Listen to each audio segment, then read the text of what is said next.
This channel does not promote any violent, harmful, or illegal activities. All content provided by this channel is meant for an educational purpose only.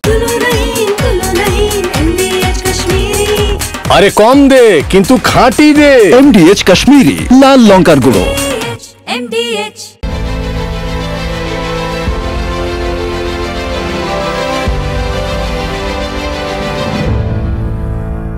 আমাদের big বল information বলে দেখে নিন আজকে top 10 breaking.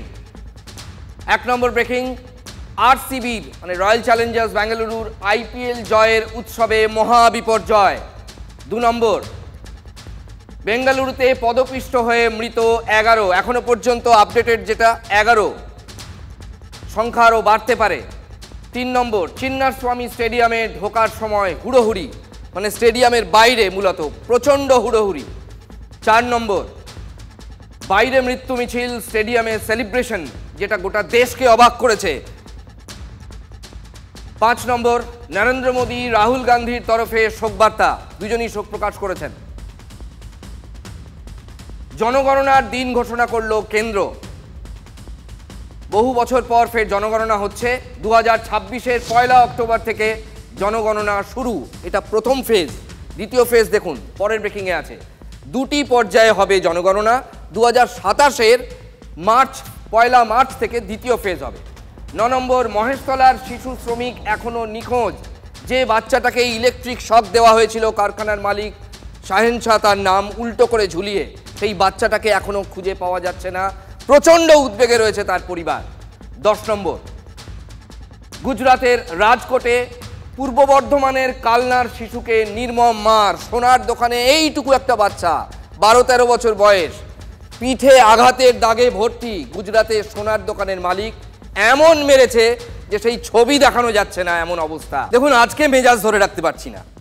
আমাদের সাধারণত মেজাজ দেখাতে নেই, আমাদের যে আবেগ সেটা সংযম করতে হয় খবর আপনাদের পরিবেশন করার সময়, কিন্তু আজ মেজাজ ধরে রাখতে পারছি না। অপরাধ যাই হোক, এইটুকু একটা বাচ্চা যদি করেও থাকে তর্কের খাতিরে ধরে নিচ্ছি, তার জন্য এটা শাস্তি? একটা নাবালককে উল্টো করে ঝুলিয়ে বিদ্যুতের শক, ওরা শাস্তি দেওয়ার কে বলুন তো? এটা কোনো সুস্থ সমাজের ছবি হতে পারে? এটা কোনো শিক্ষিত সমাজের ছবি হতে পারে? বাচ্চাটা যেখানে বাড়ি, আসলে আগুন জ্বলছে সেই ইসলামপুরে, ওই নাবালকের যেটা গ্রাম, সেখানে বিক্ষোভের আগুন এবং অসন্তোষের আগুন। রাস্তায় আছে আমার ছোঁয়ার কোনো খোঁজ নাই। এখন পুলিশ আমার পয়সা খাইছে, পুলিশ কথা বলছে না, কোনো কথা শুনছে না পুলিশ। ছেলেটা কি করছে নি করছে কই খোঁজ খবর নাই। পুলিশ এখন কাছে আমি দেখছি, এখন পুলিশ কিছু খাইজ খবর দেয়নি, লুকিয়ে গেছে। ছেলেকে নাই হয়তো মারা দিয়েছে। আদৌ কি বেঁচে আছে ওই কিশোর, নাকি কোনো আরো বড় বিপদ, আরো কোনো বড় বাজে দুঃসংবাদ অপেক্ষা করে আছে এই পরিবারগুলোর জন্য? এই উত্তরটাই কিন্তু এখন খুঁজছেন এই ছগড়িয়ার গ্রামে মানুষজন। পরিবারের যেটা বিস্ফোরক দাবি যে শুধু টাকা দেবে বলে নিয়ে যাওয়ার পর, কাজ করানোর পর টাকা দেওয়া হয়নি। বলা হয় ছেলে মোবাইল চুরি করেছে, অপবাদ দেওয়া হয়। বারবার প্রতিবাদ করেছিল বছর 14-র ওই কিশোর। যারা কাজ দিতে নিয়ে গেছিলেন অর্থাৎ শাহেন শাহ এবং তার অন্যান্য সঙ্গীরা, তারা মানেননি। এই পরিবারের কাছে ফোন করে বলা হয় ছেলে মোবাইল চুরি করেছে। তুমি 2 লাখ টাকা এখানে নিয়ে আসো, আমার ফোন পেকে আছে 2 লাখ টাকা, তুমি নিয়ে আসো, তোমার দুনো বাচ্চা দুনোকে নিয়ে যাও। তা আমি বলছি কি যে তোমার মোবাইলের দাম কেতে? বলছে 22,000। তো 22,000 টাকা দাম। তুমি, আমার ছেলে ওখানে কাজ করছে, ওই টাকা নিয়ে তুমি, ওই বেতন নিয়ে তুমি মোবাইলটা নিয়ে এলো। বলছে কি যে টাকা কাল সকালে নিয়ে আসো। তা আমি বলছি সকালে টাকা কোথায় পাবো? আমি মানে ডিপ দেখে বলছি, তুমি আমার ছেলেকে মারধর করবা না, তুমি টাকা লিবা না মোবাইল লিবা, আমি দিব। আমার ছেলেকে 1 টাকা বাড়ি দিবেন না, আমার ছেলে একটা জন বাড়ি তুমি দিবা, তা আমার বাড়িতে আসে আমি বুঝে নিব বার্তা। তুমি আমার ছেলেকে মার ডাঙা করবেন না, আমি টাকাটাও দিব, আমি মোবাইল। আর ফোন এসেছিল? আর ফোন আসে নাই, ওই কথা হয়ে ওই লাস্ট ফোন, ওই টাকা দিতেও রাজি, কিন্তু বাচ্চাকে সুস্থভাবে বাড়িতে ফিরিয়ে দেওয়া হোক, কিন্তু সেই বাচ্চার বাড়ি ফেরেনি। এখানে এটাই প্রমাণ যে পশ্চিমবঙ্গে ল অ্যান্ড অর্ডার বলতে কিছু নেই।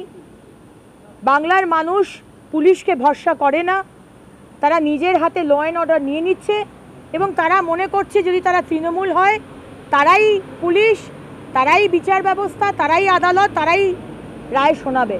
এটা একটা সাংঘাতিক দিকে আমরা যাচ্ছি। দেখুন, জানা নেই মহেশতলার এই সায়নসারা কোনো শাসক নেতার ছত্রছায়ায় আছে কিনা। হতেই পারে, অনেক ঘটনা এরকম আমরা দেখেছি। এই তো একজনের বাড়ি থেকে স্টেন গান, এমন এমন সব বন্দুক বেরোচ্ছে যেগুলো কোনো সিভিলিয়ানের বাড়িতে থাকারই কথা নয়, এমন কার্তুজ বেরোচ্ছে। তিনি এক তৃণমূল নেতার আশ্রিত, আবার সেখানে কভার করতে গেলে আবার মিডিয়াকে তারা চোখ রাঙাচ্ছে যে হাওয়া গরম করবেন না। আর বাংলায় এখন যে ধরনের রাজনীতি চলছে তাতে সাহেনসারা ধরাকে সরা জ্ঞান করছে, এটাই বিরোধীরা বলছেন। কিন্তু আইনের কড়া অনুশাসন যে নেই সেটা অস্বীকারের কোনো উপায় নেই। এত কমিশন থেকে কি হলো তাহলে বলুন তো? এই যে শিশু শ্রম নিয়ে এত বিতর্ক হয়, কোথায় শিশু সুরক্ষা? একটা নাবালককে বই ছেড়ে যদি কাজের ধান্দায় ইসলামপুর থেকে দক্ষিণবঙ্গে আসতে হয়, একেবারে এক্সট্রিম নর্থ থেকে প্রায় এক্সট্রিম সাউথ, রাজ্যের অর্থনীতি নিয়েও প্রশ্ন উঠবে, খুব স্বাভাবিক ব্যাপার। দেশের কলকারখানায় নাবালক যোগানের আঁতুড়ঘর এই উত্তর দিনাজপুর, খুব কুখ্যাতি আছে উত্তর দিনাজপুরের। শিশু শ্রম বিরোধী আইন এখানে অর্থহীন। সামান্য অর্থের বিনিময়ে ছোট শিশু কিশোরদের নিয়ে যাওয়া হয় এখান থেকে। এখানে শুধু আমাদের রাজ্যের মধ্যে নয়, বাইরেও নিয়ে যাওয়া হয়। ইসলামপুরের মাটিকুন্ডার ওই কিশোরকেও এভাবেই ফুঁসলিয়ে নিয়ে যাওয়া হয়েছিল। নিশ্চয়ই তার পরিবারকে কুমন্ত্রণা দিয়ে নিয়ে যাওয়া হয়েছিল যে টাকা পয়সা দেবে। গরিব ফ্যামিলি, তারা কি করবে? পরিশ্রমের টাকা চাইতেই ব্যাস ফোন চুরির বদনাম। সরেজমিনে দেখা যেতে পারে এই গ্রামটায় এলে, যেখানে ঘরে ঘরে ছোট বাচ্চারা যারা পড়াশোনা বাদ দিয়ে কলকারখানায় গিয়ে কাজ করছেন, সেটা আমাদের 1 মাস পরে আবার চলে আসবে, ওই জন্য নিয়ে গেছে কাজে। ইনজাম দিল মোবাইলে, সামান্য 2 টাকা অর্জন করবেন এবং পরিবারের মুখে হাসি ফোটাবেন বলে। যেখানে ওই শিশু শ্রম বিরোধী আইন শুধুই খাতায় কলমে থাকা কিছু কালো অক্ষর। ইসলামপুরের কোনো বাচ্চাকে কলকাতায় এসে নিশ্চয়ই সে কোথাও বেগার খাটছিল, কোথাও সে শ্রম দিচ্ছিল, শ্রমের বিনিময়ে পয়সা পেত কি পেত না জানা নেই, এবং তারই ফলে সে তার কৌতূহল বশে হয়তো কোথাও চুরি করে ফেলতে পারে। সুদূর উত্তরবঙ্গের ইসলামপুর থেকে এই মহেশতলা বজবজ এলাকায় আসছে বাড়ির শিশুরা কাজের জন্য, পেটে ভাতের জন্য। এর যে ভয়ঙ্কর ছবিটা আমাদের সামনে উঠে এলো অর্থনীতি, এটাও কিন্তু এই ঘটনা আমরা হেলাফেলা করতে পারি না। এটা বাংলার পরিস্থিতি চরম অরাজক পরিস্থিতি হলে এই ধরনের ঘটনাগুলি সামনে আসে, এবং কলকাতাতে চুরির ঘটনাই হোক আর ইসলামপুরে বিক্ষোভের ঘটনাই হোক, সেগুলি সবই হচ্ছে একটি মাৎস্যন্যায়ের পরিস্থিতি। মাৎস্যন্যায় যখন চলে কোনো একটি রাজ্যে, তখনই এমন ঘটনা ঘটতে থাকে। রাজ্যের আইন শৃঙ্খলা, রাজ্যের অর্থনৈতিক অবস্থা, রাজ্যের প্রশাসন, যাদের এগুলো দেখার কথা, সেই শিশু কমিশন বলুন বা ফ্যাক্টরি ইন্সপেক্টর বলুন, সব মিলিয়ে যে একটা ভয়ঙ্কর ছবি কিন্তু এই ঘটনা তুলে ধরছে। আমরা খুবই উদ্বিগ্ন বোধ করছি। যদি কেউ কোনো অন্যায় করে থাকে তাকে পুলিশের হাতে তুলে দেওয়া উচিত। এই ধরনের হিংস্র মনোভাব কেন সমাজে বাড়ছে সেটাও চিন্তার বিষয়। একদিকে যেরকম হিংস্রতা প্রশ্রয় পাচ্ছে, 2 কিছু ঘটনা ঘটলেই এইভাবে আক্রোশ বেরিয়ে আসা, এটা সমাজের অভ্যন্তরে যে অস্থিরতা, সেই অস্থিরতার কারণ হিসেবেই দেখি। দেখুন, অস্থিরতা তো আছেই, মানুষের ধৈর্য দিন দিন কমছে। মনোবিদদের চোখেও দেখি তারা কি ভাবছেন এটা নিয়ে। সমাজ মনস্কতার নিরীক্ষে এবং মনস্তাত্ত্বিক বিশ্লেষণ করলে যেটা উঠে আসে যে সমাজ ধৈর্যহীন হয়ে পড়ছে, অসহিষ্ণুতা বাড়ছে। কোথাও উল্টো করে ঝুলিয়ে ইলেকট্রিক শক দেওয়া হচ্ছে। অত্যাচারে নাবালক এমন অবস্থা হয়েছে যে সেই ছবি দেখানো যায় না, কারণ সে নাকি চুরি করেছে, এইটা হচ্ছে অভিযোগ। ব্যাস, আর কি চাই? অন দ্য স্পট তার বিচার করতে হবে কারখানা মালিককে। আকরা সন্তোষপুরের এই ঘটনা সামনে আসার পরপরই আরও একটা কাণ্ড জানা গেল, এবং এই ক্ষেত্রেও কিন্তু বেঙ্গল কানেকশন রয়েছে, মানে বঙ্গযোগ রয়েছে। তবে ঘটনাস্থল গুজরাট। বুঝতেই পারছেন, শুরু থেকেই এই ব্যাপারটায় একেবারে বিতর্ক এবং বিস্ফোরণ, মানে বোমার মাল মশলা মজুদ। আগে ছবিটা দেখুন। আচ্ছা রে বাবা, তুই সব বলবি। দেখুন ছেলেটার কি অবস্থা, দেখুন বাইরে এই বাচ্চাটাকে কাজে নিয়ে গিয়ে কি মেরেছে দেখুন। পারলে আপনার এর ব্যবস্থা নেন। কেমন দেখেন মেরেছে, কেমন দেখেন। কোনোদিন আমাকে বলিনি, মাসে 3 মাস পর পর ফোন করতো, একদিন করে ফোন করতো, তাও আমি জিজ্ঞেস করতাম যে বাবু কেমন আছে, 2টো কথা বলে ফোনটা কেটে দিত। ফোন টোন করতো তো মাঝে সাঝে, ছেলে কিছুই বলতো না। এবার মালিক তো ডাইরে থাকতো, এবার ও যদি সত্যি কথা বলে আরো মারধর করবে, ওই জন্য সেই ভয়ে ছেলে কিছু বলতে পারেনি। বাবা মা এখনো বিশ্বাস করে উঠতে পারছেন না এও সম্ভব। একটা বাচ্চার সঙ্গে কেউ এই আচরণ করতে পারে? এ তো খুন করে ফেলার জোগাড়। আর কিছুদিন থাকলে বাচ্চাটা মারাই যেত। যে করেছে, যারা করেছে, তারা কি মানুষ? মানুষের গোত্রে পড়ে? অবশ্য মান আর হুঁশ দুয়ের বড় অভাব আজকাল। এটা দিকে দিকেই এমন অনেক ঘটনা আপনাদের আমরা দেখাতে বাধ্য হচ্ছি যেখানে এই প্রশ্নটা উঠছে। আর এসবের মধ্যেই তৃণমূল মানে বাংলার শাসক দল আসরে নেমে পড়েছে, কারণ ওই রাজ্যটার নাম গুজরাট, ছেলেটি বাঙালি। তাদের তরফে পোস্ট করা হয়েছে কালনার এই শিশুটিকে নিয়ে। দলের মুখপাত্র কি বলছেন একবার শোনাই আপনাদের।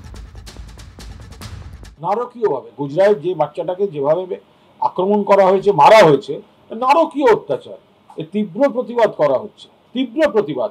বাংলা থেকে গেছে, তো সে তাকে ওইভাবে মারা হবে গুজরাটে? এটা কি ধরনের প্রবণতা তৈরি করার চেষ্টা হচ্ছে? বেশ, যদি তর্কের খাতিরে মেনেও নেওয়া যায় যে শাসক দলের মুখপাত্র যা বলছেন তা সত্য, মহেশতলাটা কোথায়? সেখানে ঘটনাটা ঘটলো কেন?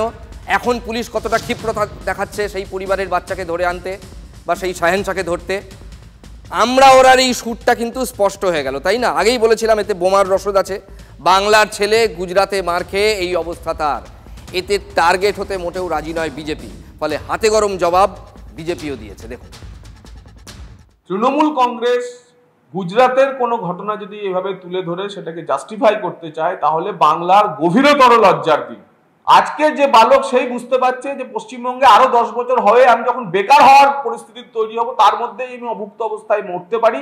তাই তিনি নরেন্দ্র মোদীর রাজ্যে গুজরাটে ছুটে যাচ্ছেন। ফলে তার পড়াশোনা নেই, কর্মসংস্থান নেই। বুঝতে পেরেছেন, বিজেপি ওদের অ্যাঙ্গেল থেকে দেখাচ্ছে ব্যাপারটাকে। ফলে রাজনীতি চলবেই, আঙুল তোলার শেষ নেই। আসলে প্রশ্ন অনেক, এটা সত্যি। শিশু শ্রম এই লজ্জার হাত থেকে আমরা এখনো পর্যন্ত মুক্তি পাইনি। যার স্কুলে যাওয়ার কথা তাকে কাজে যেতে হচ্ছে ভিন রাজ্যে এবং এই রকমভাবে নিপীড়িত হতে হচ্ছে। খাবার জোটে না ঠিক মতো, জোটে শুধু মার। এটাই আসলে বাস্তব। এগুলো কিভাবে বন্ধ করা যায়, সবাই মিলে কিভাবে এটা বন্ধ করা যায়, সেটাই কিন্তু আমাদের দেখা উচিত। তার কারণ এটা শুধু প্রশাসন, শুধু পুলিশ দিয়ে হবে না। যতই আমরা যাই সমালোচনা করি না কেন, যেখানে এরকম দেখবেন আপনারা ইনফর্ম করবেন। তাতে যদি কাজ নাও হয় আবার জানাবেন। মুখ্যমন্ত্রী নিজের আত্মসমালোচনা করুন এবং ভাবুন আটকানোর দায়িত্ব কার। গুজরাটের তো আটকানোর দায়িত্ব না পশ্চিমবঙ্গের শিশুরা যদি সেখানে শ্রমিক হিসেবে কাজ করতে যায়। আপনার রাজ্য থেকে এত শিশু শ্রমিক, আপনার নিজের রাজ্যে ইসলামপুরে শিশু শ্রমিক, কলকাতায় বা এখানকার কোনো শিশু শ্রমিক গুজরাটে গিয়ে কাজ করছে কিভাবে, দায়টা তো আপনার। আমরা এটা জেনারেলাইজ করে এখনই এই স্টেজে কঠোরতম ভাষা প্রয়োগ করছি না, কিন্তু বাংলার একটি ছেলেকে যদি গুজরাটে এইভাবে মারা হয়, কোনো মানে এই ধরনের জিনিস বরদাস্ত করা হবে না। আমি তো বলছি পিচে সুইং আছে, পিচে সুইং আছে, ইন সুইং আছে না আউট সুইং আছে, উইকেট যাবে না আসবে কে জানে। কিন্তু সোশ্যাল মিডিয়ায় এসে মুখপাত্রের নতুন পোস্ট, হাওয়াই চটির ওপর ঘাসের আস্তরণ, সঙ্গে লেখা মনের মধ্যে সন্ন্যাস ভাব জাগছে, তাই এটা ব্যবহার করব। একটা তপবনবাসী এফেক্ট কাজ করবে। আর গান গাইব ঘাসে ঘাসে পা ফেলেছি। ঘাসফুল তৃণমূল কংগ্রেসের প্রতীক, আর হাওয়াই চটি তৃণমূল নেত্রীর ট্রেডমার্ক। রাজনীতিগতভাবে এই ঘাসফুল হাওয়াই চটি এই শিবিরেই তো ছিলেন, আছেন, এবং বড় কোনো দুর্ঘটনা না ঘটলে কুণাল ঘোষ এই শিবিরেই থাকবেন। তাহলে হঠাৎ করে ফেসবুকে এমন পোস্ট কেন? এর কি কোনো গভীর তাৎপর্য আছে? তৃণমূল কংগ্রেসের অভ্যন্তরীণ রাজনীতিতে একসময় অভিষেক অনুগামী বলে পরিচিত ছিলেন কুণাল ঘোষ। অভিষেক বন্দ্যোপাধ্যায়ের হয়ে সওয়াল করতে গিয়ে দলের প্রবীণদের ক্ষোভের মুখেও পড়েছেন বারে বারে। এখানে কুণাল ঘোষের সঙ্গে অভিষেক বন্দ্যোপাধ্যায়ের সম্পর্ক সমীকরণ কি কিছু শিথিল হয়েছে আগের তুলনায়? ডায়মন্ড হারবারে দাঁড়িয়ে কোট আনকোট মুখপাত্রের বক্তব্যের সঙ্গে সহমত পোষণ করেননি কিন্তু অভিষেক, প্রকাশ্যে সে কথা বলেছিলেন। আমি যতটুকু মমতা বন্দ্যোপাধ্যায়কে চিনি, জানি, ছোটবেলা থেকে দেখেছি, মমতা বন্দ্যোপাধ্যায় বয়কট, ভেঙে দাও, গুড়িয়ে দাও, সরিয়ে দাও, হাঁটিয়ে দাও, এই রাজনীতিতে উনি বিশ্বাসী নন।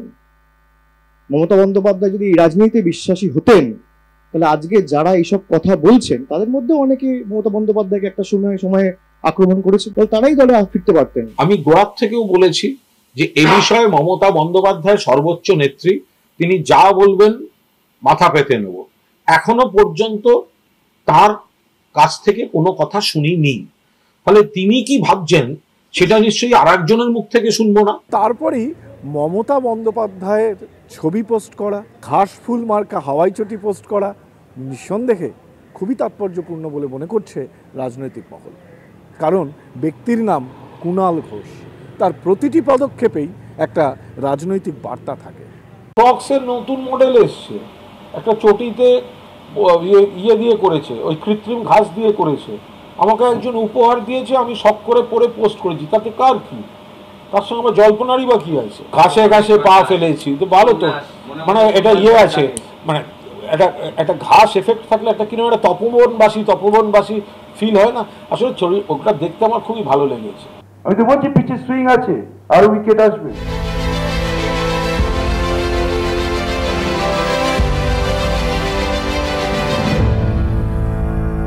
যদি MDH কিচেন কিং কিচেনে থাকি তো আমরা যা ইচ্ছে তৈরি করতে পারি। বেগুনের ভর্তা, আলু কপি, ভিন্ডি মশলা, আরো অনেক কিছু। MDH